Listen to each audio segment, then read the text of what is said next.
And so this is my DC deck building game, Man of Steel Super Strength combo.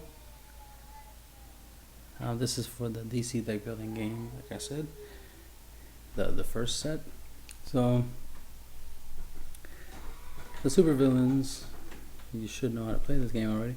The supervillains, cost roughly around 9, 8, some are 10, some are even more than that. I don't have all the supervillains here to show you the different numbers, but you see there's a couple 10s and there's an 8 and a 9, right?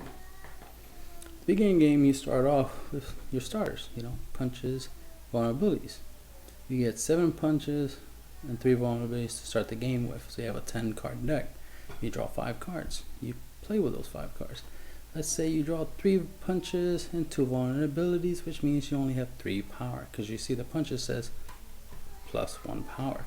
So if you have 3 of them, obviously that's 3 power, which means if you look in the lineup, oh look, Robin is 3. So you get the idea, right? So you know how to play the game. So what you want to, the idea of this strategy is that the super strengths give you +5 power, right? So if you get 2 of them, that's +10 altogether, if you get both at the same time. A way you can do that, obviously, is with Man of Steel himself. Because when Man of Steel is played, put all superpowers from your discard pile into your hand. So if you have 2 super strengths in your discard pile, you can add both to your hand. Then you can play them. That's 10 power by playing both of them. Plus Man of Steel, it gives you 3 power already. That's 13 power. So you can easily afford Deathstroke, which is 9, Ra's al Ghul, which is 8, Joker, which is 10, and even Sinestro, which is 10. You have 13 power. You can easily afford these. You can afford, supervillain that costs 11, supervillain costs 12, even a supervillain that costs 13. So, as you can see, with just 2 super strengths in Man of Steel, you can easily afford a supervillain. And the more supervillains you get, the more points you get, and of course, the faster you beat all the supervillains, the faster the game goes. And since you got all the supervillains, right, especially if you're the main one buying them all, you'll have more points than everybody else, and you'll win the game.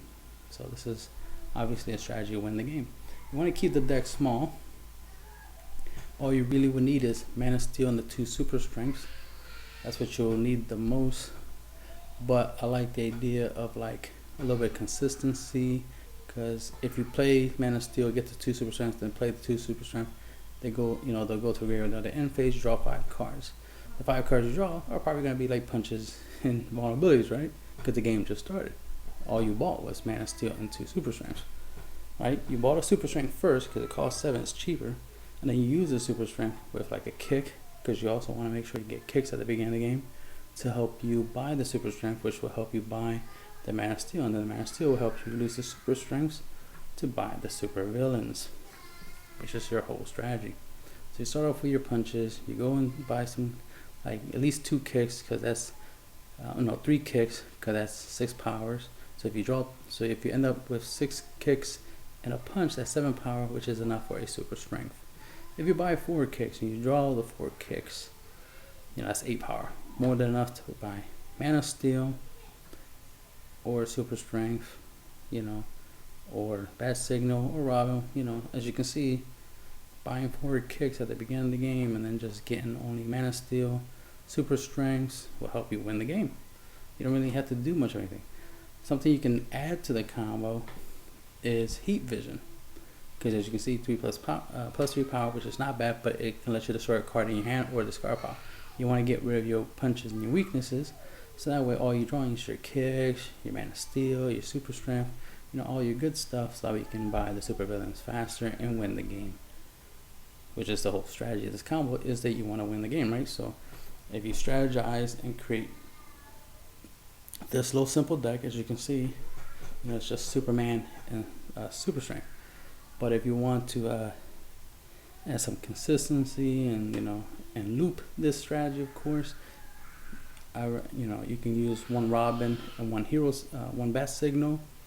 Bat Signal gives you +1 power and lets you put a hero from your discard pile to your hand. Man of Steel is a hero, So obviously you can add it back to your hand, play him, and then get your super strengths back, right? Or your kicks. Robin gives you +1 power and lets you put any equipment from your discard pile to your hand. So you use Robin to get Bat Signal. Bat Signal lets you get Superman. Man of Steel. Man of Steel lets you get super strengths. Both of them. Right? Which is great. It will also let you get back your heat vision. So you can use your heat vision, you know, to get rid of your punches, your vulnerability. Let's say you get a couple weaknesses. You know, you can also use heat vision to get rid of them as well.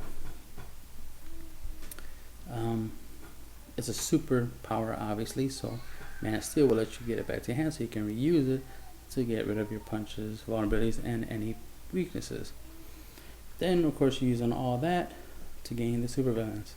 Then you're using the supervillains in combination with your Man of Steel combo and your other cards to, you know, get more supervillains and win the game that way.